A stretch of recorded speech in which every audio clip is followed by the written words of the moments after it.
Hello my dear students, welcome to all of you in your online classes. Student class 12 की हम लोग physics पढ़ रहे हैं। बच्चों, हम लोग पिछले वीडियो में हम लोगों ने चैप्टर 3 की शुरुआत कर दी थी, यानी करंट इलेक्ट्रिसिटी की, और उसमें आपको करंट के बारे में बता दिया कि इलेक्ट्रिक करंट क्या होता है, एवरेज करंट और इंस्टेंटेनियस करंट। जो बच्चे वीडियो को पहली बार देख रहे हैं, मेरा उनसे रिक्वेस्ट है कि वो आगे की वीडियो को भी देखते आए, नहीं तो आपको यहाँ पे प्रॉब्लम। तो चलो बच्चे आगे चलते हैं पिछले वीडियो से, ठीक है। तो एवरेज इंस्टेंटेनियस करंट की बात हो गई थी। अब एक नोट कर लेते हैं हम लोग, पता लग जाए कि करंट आई फ्लो हो रहा है किसी कंडक्टर में टी टाइम तक के लिए, तो कितना चार्ज फ्लो हुआ ये भी निकाल सकते हैं। If average current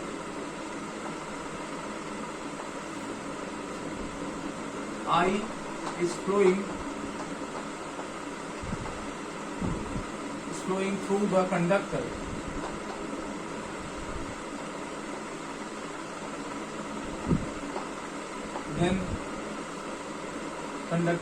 then charge to flows in time t.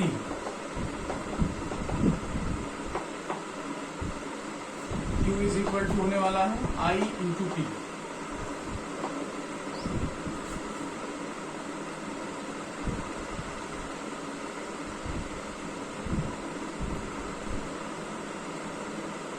अब बेटे ये याद रखिएगा कि अगर आपको दे दिया जाए I करंट टी टाइम तक फ्लो हो रहा है, तो उसे हम मल्टीप्लाई कर देंगे तो हमें पता लग जाएगा कंडक्टर से कितना चार्ज पास हुआ, ठीक है। आगे चलते हैं। आगे हमें जानना है direction of the current, conventional direction of the current.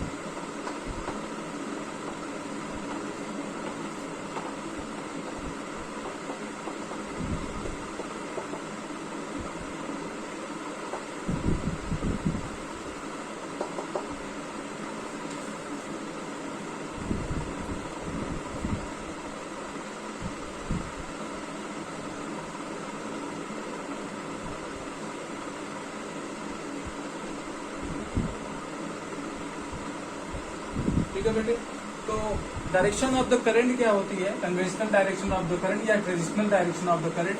हम कहते हैं कि कंडक्टर में जिधर पॉजिटिव चार्ज फ्लो होगा उधर इलेक्ट्रिक करंट भी फ्लो होगा। फॉर एग्जांपल, अगर पॉजिटिव चार्ज यहाँ पर लेफ्ट टू राइट वायर में आप देख रहे हैं फ्लो हो रहा है, तो यहाँ इसका मतलब है कि पॉजिटिव चार्ज भी इधर फ्लो हो रहा है। या इसके अपोजिट में बेटे, अगर पॉजिटिव चार्ज अगर इधर फ्लो हो रहा है तो उसका कारण क्या होगा? उसका कारण यहाँ पर लगा हुआ पॉजिटिव फोर्स होगा या पॉजिटिव इलेक्ट्रिक फील्ड होगा। तो ये आपके लिए इलेक्ट्रॉन्स के लिए क्या कर देगा? मोशन स्टार्ट कर देगा कि अपोजिट डायरेक्शन में आए, अपोजिट डायरेक्शन में आए। दैट इज वाई ये क्या करेगा? नेगेटिव चार्ज को अपनी तरफ अट्रैक्ट करेगा। तो इसके अपोजिट में हम ये कह सकते हैं कि इलेक्ट्रिक करंट का जो डायरेक्शन होता है वो फ्लो ऑफ नेगेटिव चार्ज के ऑपोजिट डायरेक्शन में होता है। अगर ऑपोजिट डायरेक्शन मतलब अगर आपकी नेगेटिव चार्ज इधर की तरफ जा रही है तो हमारी जो करंट होगी वो इधर की तरफ आएगी। नोट करते हुए एक एक बातें को समझते चलना है, ठीक है। तो अब चलिए इसको नोट करते हैं, हेडिंग बना लीजिए।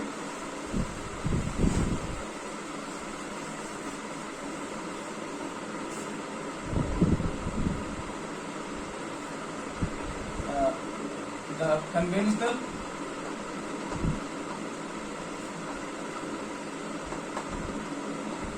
और ट्रेडिशनल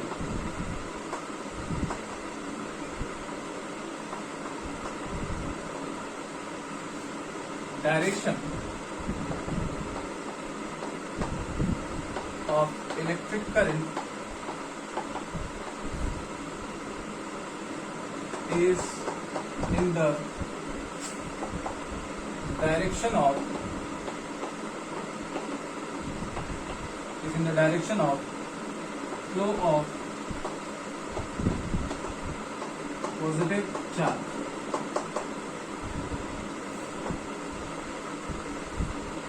और द डायरेक्शन ऑफ, ये भी कंडीशनली है, the direction of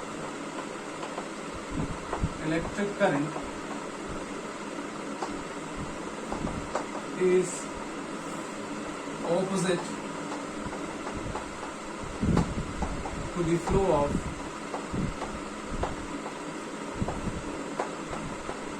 of negative charge.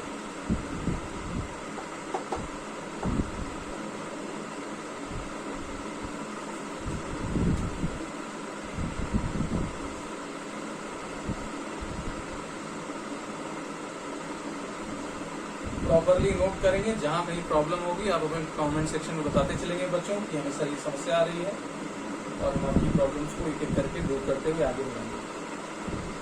ठीक है, तो यहाँ डायग्राम भी बना लीजिए कि अगर मान लीजिए पॉजिटिव चार्ज इधर की तरफ फ्लो हो रहा है तो करंट भी आई भी इधर की तरफ फ्लो होगा। इसके लिए डायग्राम ये बना लीजिए, नेगेटिव चार्ज इधर की तरफ फ्लो हो रहा है तो करंट का डायरेक्शन इधर की तरफ होगा, इधर की तरफ होगा। ओके स्टूडेंट्स, अगर प्रॉब्लम है तो आप पूछ सकते हैं। हालांकि आपने क्लास 10th में भी इसको किया है, नया चीज नहीं है कि अचानक से आ गया, आपने देखा हुआ है, इस वजह से समस्या नहीं होनी चाहिए।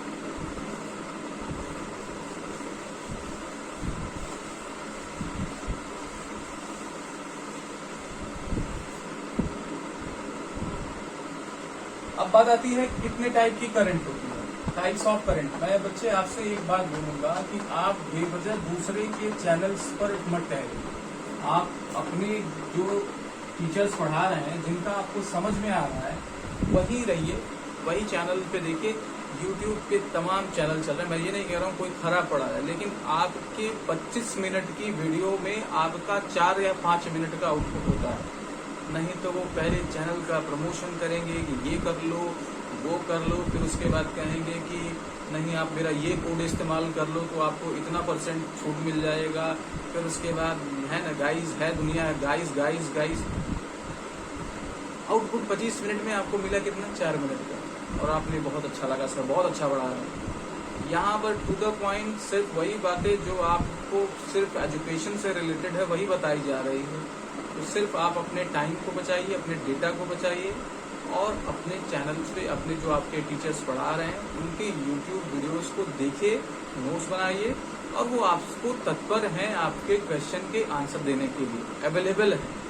तो क्यों भटकना, ठीक है। नहीं समझ में आ रहा है देन आप कहीं और जा सकते हैं, आप और कहीं चीज़ों को देख सकते हैं। बट अगर आपको समझ में आ रहा है तो आप देखिए, आज इतने दिन से हम लोग पढ़ रहे हैं, कभी भी फालतू बातें नहीं, क्योंकि मैं बच्चों का देख रहा हूँ रुचि ने, तो वो आपको 2 कौड़ी का जोक सुनाएंगे, खड़िया बात करेंगे, वो खाली बच्चों को समझ में आता है। ऐसा नहीं करना चाहिए। यही रहिए, पढ़िए, जो नहीं समझ में आए वो पूछिए, आपका आंसर का जवाब है ना, सवाल का जवाब मिलेगा। ठीक है, तो टाइप्स ऑफ इलेक्ट्रिक करंट की बात करते हैं बेटे। तो आपने पढ़ा होगा है ना 11th में, सॉरी 10th में, कि आपने AC जनरेटर, DC जनरेटर पढ़ा होगा।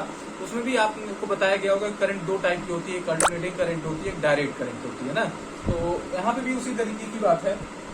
तो टाइप्स ऑफ करंट में आपके 2 करंट होते हैं। मैं पहले लिख रहा हूँ डायरेक्ट करंट,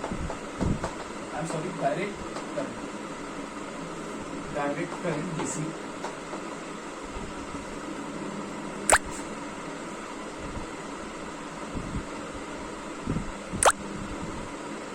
तो डायरेक्ट करंट ऐसी करंट होती है बेटे जिसकी न तो मैग्नीट्यूड और न तो डायरेक्शन, यानी ऐसी करंट जिसकी मैग्नीट्यूड और direction time by time same बनी रहे। समझ में आ रही बात?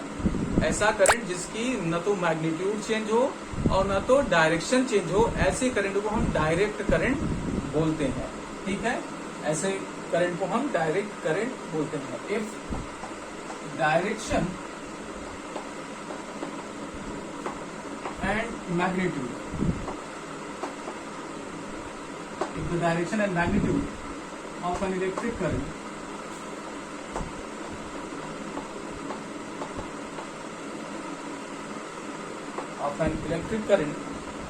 remains constant या does not change भी कह सकते हैं, remains constant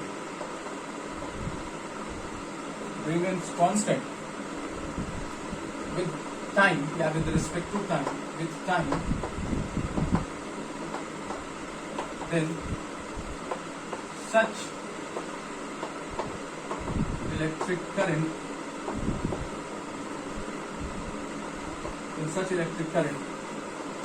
is called direct electric current या डायरेक्ट करंट बोलते हैं, शॉर्ट फॉर्म में डीसी से रिप्रेजेंट करते हैं।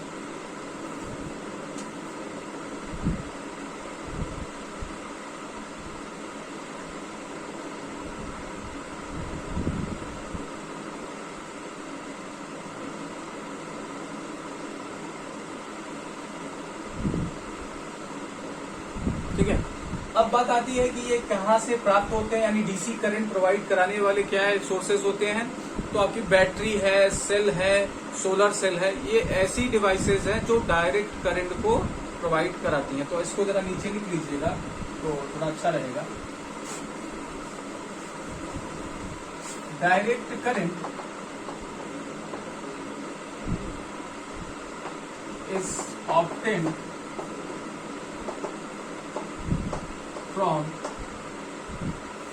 from solar cell, batteries etcetera. यानी इस टाइप की डिवाइसेस से डायरेक्ट करंट आप है ना प्रोड्यूस कराते हैं और इसका यूज करते हैं। जैसे आपकी रिमोट की बैटरी है तो रिमोट आपकी क्या है, रिमोट में जो करंट फ्लो हो रहा है वो डायरेक्ट करंट फ्लो हो रहा है। ठीक है बेटे, अब आप देखिए अगर आपके पास बेटे कोई डिवाइस दे दिया जाए तो उसको आप कैसे पहचानेंगे कि ये डायरेक्ट करंट से चलने वाली डिवाइस है या अल्टरनेटिंग करंट चलने वाली डिवाइस है। तो उस पर बने सिंबल से, या तो देखिए उसके ऊपर सिंबल्स ऐसे लगे होंगे या तो ऐसे सर्कल बना के उसको ऐसे शो किया जाता है, या तो वो डीसी ऑपरेटिंग कुछ लिखा रहेगा। तो ऐसे जैसे मान लीजिए आपके पास कोई डिवाइस है, कोई आपके पास अप्लायंस है, आपके मन में है कि हम इसको डीसी से चलाएंगे कि एसी से चलाएंगे, then first you will observe the DC this symbols, either DC और दिस सिंबल और दिस सिंबल। ठीक है, अगर ऐसे सिंबल्स आपके सर्किट के ऊपर बने हुए हैं, आपके अप्लायंस के ऊपर बने हैं my dear students, then it is going to be work with the DC. ठीक है, यानी डायरेक्ट करंट। अगर इसका टाइम ग्राफ मैंने खींचे, करंट और टाइम ग्राफ खींचे नोट बना के, वो कैसा आएगा, वो ऑलवेज स्ट्रेट आएगा बेटे, क्योंकि ना तो करंट की मैग्नीट्यूड चेंज होती है ना तो टाइम। तो अगर इस पे आई रखें और इस पे टी रखें तो ये स्ट्रेट लाइन आती है प्योरली रेजिस्टिव सर्किट के लिए। अभी हम इस पर डिस्कस करेंगे ये प्योरली रेजिस्टिव सर्किट क्या है, बट फिलहाल अभी लिख लीजिए। तो इसकी वैल्यू क्यों स्ट्रेट आती है बेटे, स्ट्रेट लाइन क्यों आती है, क्योंकि ना तो इसमें मैग्नीट्यूड में चेंज देखने को मिलता है ना तो डायरेक्शन में चेंज देखने को मिलता है। That is why it is remains straight.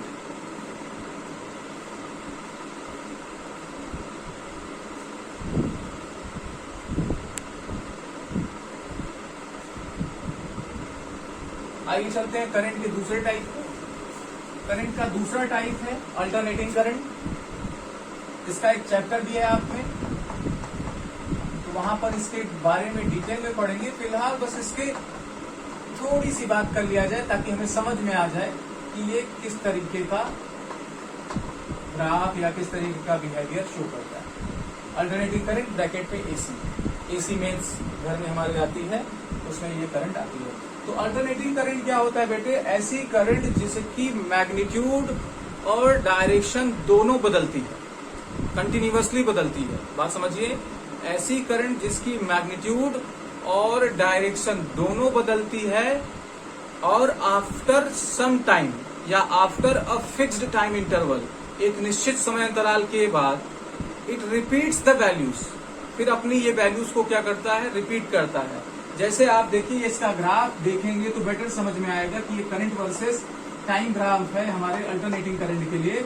तो इसकी वैल्यू देखिए ये चेंज हो रहा है हर मोमेंट, इसकी वैल्यू इतना, ये इतनी है ना, अगले पल इतना है, अगले पल इतना, फिर यहाँ पर इतना। ठीक है, फिर कुछ देर बाद, कितने देर बाद, ये सपोज कर लो कि एक टाइम इंटरवल टी के बाद ये अपनी एक वैल्यू को फिर से रिपीट कर रहा है। अगर मैं इसको मिटा दूं तो फिर से ये देखिए वैसा ही लग रहा है जैसे यहाँ पर। तो अल्टरनेटिंग करंट कैसा करंट होता है, ऐसा करंट जिसकी डायरेक्शन, मैग्नीट्यूड हर मोमेंट चेंज होता है, साथ ही साथ after some interval, after some time interval fixed time interval ये भी कह सकते हैं, ये अपनी वैल्यूज को रिपीट भी करती हैं। तो ऐसे करंट को माय डियर स्टूडेंट्स हम अल्टरनेटिंग करंट कहते हैं या शॉर्ट फॉर्म में एसी करंट्स कहते हैं। तो जो हमारे घर में बिजली आती है पावर हाउस से वो एक्चुअली अल्टरनेटिंग करंट होती है। ठीक है, तो लिख लिया जाए, if the magnitude and direction of an electric current changes continuously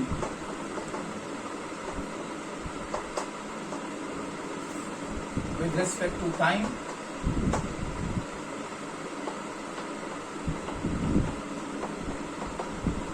and repeats its values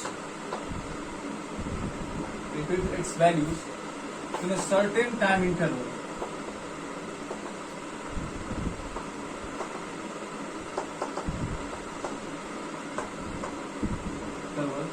Then such current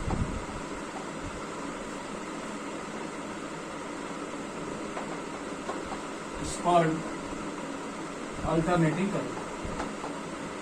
तो माय डियर स्टूडेंट्स ऐसे करंट को हम अल्टरनेटिंग करंट कहते हैं, शॉर्ट फॉर्म में एसी कहते हैं।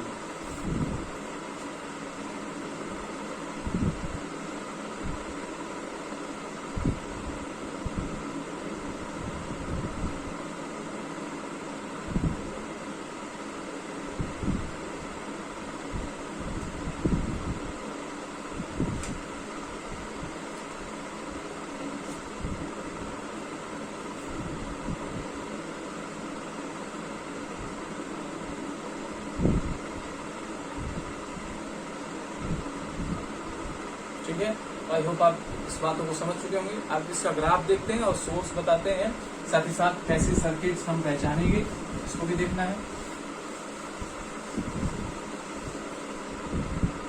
तो इसका ग्राफ बेटे देखिए कैसा होता है, आई वर्सेस टी ग्राफ। ये ऐसे ग्राफ बनता है इसका, करंट वर्सेस टाइम ग्राफ का। आपके चैप्टर नंबर 7 या 7 चैप्टर है आपका, इसमें हम लोग पढ़ेंगे, वहाँ डिटेल में पढ़ेंगे कैसे ये ग्राफ क्यों ऐसे आता है, इसका नेचर क्यों ऐसा बनता है, ये आपको वहाँ समझाया जाएगा। तो आप परेशान न रहिए, बस इसको अभी बना लीजिए।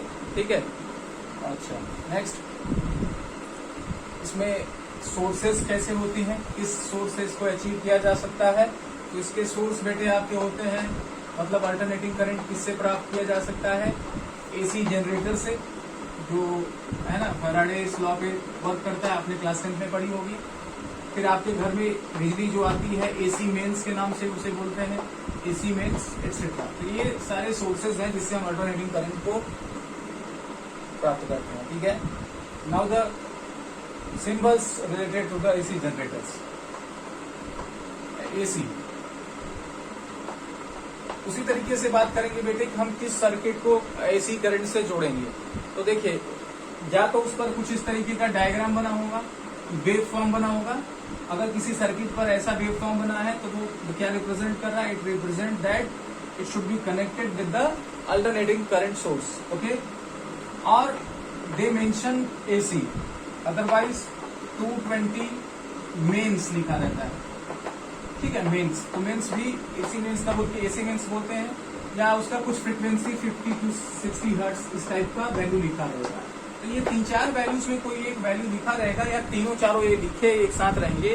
तो आप अपने मोबाइल के चार्जर को देखिए, इसमें ये लिखा रहता है, ये भी लिखा रहता है।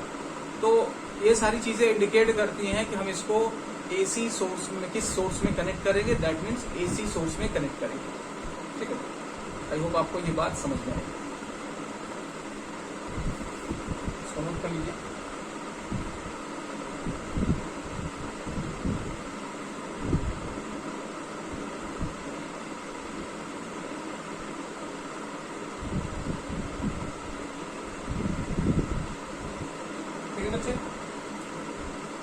चलिए आज के इस वीडियो में इतना ही रखते हैं, मिलते हैं नेक्स्ट वीडियो में, तो इस पर डिस्कस करेंगे। हम थोड़ी थोड़ी बातें पढ़ते चलेंगे, सीखते चलेंगे। वीडियो की साइज बहुत जल्द बड़ी होना भी शुरू हो जाएगी। क्योंकि हमें टाइम से सिलेबस भी खत्म करना है। तो हम आपका अब सिलेबस थोड़ी सी स्पीड में डालेंगे। अभी तक जो था कि बच्चे नए एडमिशन ले रहे थे, पुराने लेक्चर्स भी उन्हें देखने थे, है ना, कुछ पढ़ने लिखने का इंटरेस्ट नहीं जग रहा था, तो ऐसी बातें थी। इस वजह से अब इन सब चीज से ऊपर उठ के now we have to make our speed increase. अब स्पीड को इंक्रीज करना है, तो ये कैसे करना है ये हमको पता है। बस आई एम सॉरी, बस आप लगे रहिए हमारे साथ, कोई समस्या है तो उसे पूछते रहिए, ठीक है। चलिए आज के लिए इतना ही, थैंक यू वेरी मच।